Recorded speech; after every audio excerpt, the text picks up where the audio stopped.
కృష్ణా ప్రాజెక్టులకు వరద పోటెత్తుతోంది. ఎగువ నుంచి శ్రీశైలం డ్యాంకు పెద్ద ఎత్తున వరద వస్తోంది. దీంతో ప్రాజెక్టు 10 గేట్లు ఎత్తి వరద నీటిని దిగువకు వదులుతున్నారు. వరద మరింత పెరిగితే మిగతా గేట్లు ఎత్తేందుకు అధికారులు ఏర్పాట్లు చేస్తున్నారు.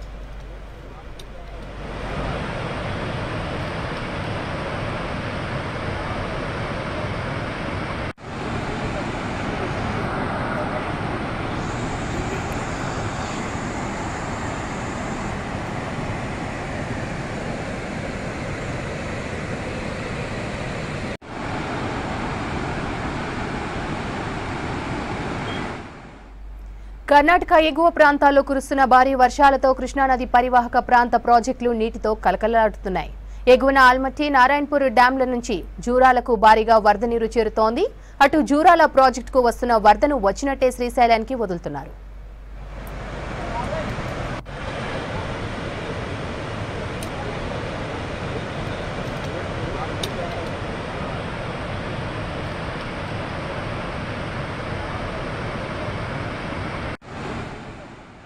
శ్రీశైలం నీటి మట్టం అంతకంతకు పెరుగుతుండటంతో డ్యాం 10 గేట్లు 10 అడుగుల మేర ఎత్తి నీటిని వదులుతున్నారు. జూరాల నుంచి శ్రీశైలం ప్రాజెక్టుకు ఇన్ఫ్లో 2,75,960 క్యూసెక్కులు ఉండగా సుంకేసుల నుంచి 61,931 క్యూసెక్కుల వరద నీరు చేరుతోంది. శ్రీశైలం నుంచి అవుట్ఫ్లో 3,33,000 క్యూసెక్కుల నీటిని నాగార్జున సాగర్ కు వదులుతున్నారు. శ్రీశైలం ప్రాజెక్టు పూర్తి స్థాయి నీటి మట్టం 885 అడుగులు కాగా ప్రస్తుత నీటి మట్టం 884 అడుగులకు చేరింది. శ్రీశైలం డ్యాం నీటి నిల్వ సామర్థ్యం 215 టీఎంసీలు ఉండగా ప్రస్తుత నీటి నిల్వ 210 టీఎంసీల మేర కొనసాగుతోంది. అటు శ్రీశైలం డ్యాం కుడి ఎడమ గుట్టలో జల విద్యుత్ కేంద్రాల్లో కరెంటు ఉత్పత్తి కొనసాగుతోంది.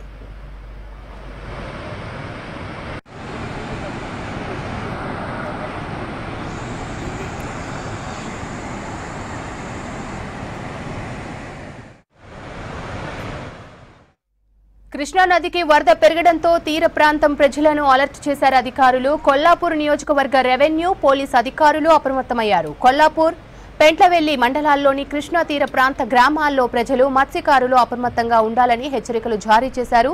తెలంగాణ, ఏపీ రాష్ట్రాల మధ్య కృష్ణానదిలో పడవలు నడిపే వారికి సూచనలు చేశారు.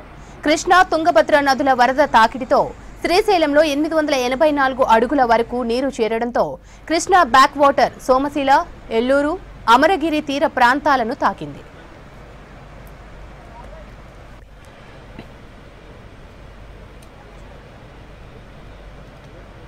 పెంట్లవెల్లి మండలం మంచాలకట్ట, మల్లేశ్వరం తీర గ్రామాలకు కృష్ణా వరద నీరు చేరింది.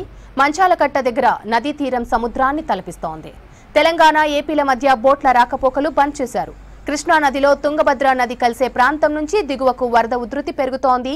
మంచాలకట్ట, మల్లేశ్వరం, సోమశీల, మాధవస్వామి నగర్ నుంచి ఏపీలోని నెహ్రూ నగర్, ముచ్చుమర్రి, పగిడాల, జానాల, సిద్ధేశ్వరం తీర ప్రాంత గ్రామాలకు బోట్ల ప్రయాణాలు ఆపాలని కొల్లాపూర్ ఆర్డీఓ నాగరాజు, పోలీసులు బోట్ల యజమానులకు హెచ్చరించారు.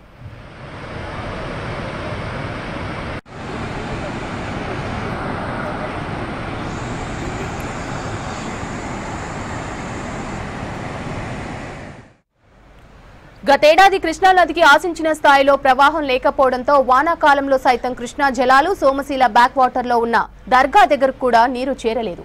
ఈ సీజన్లో జూలై చివరి నాటికి పుష్కర ఘాట్లను తాకిన కృష్ణా జలాలతో స్థానికులతో పాటు ఇతర ప్రాంతాల నుంచి టూరిస్టుల రద్దీ పెరిగింది.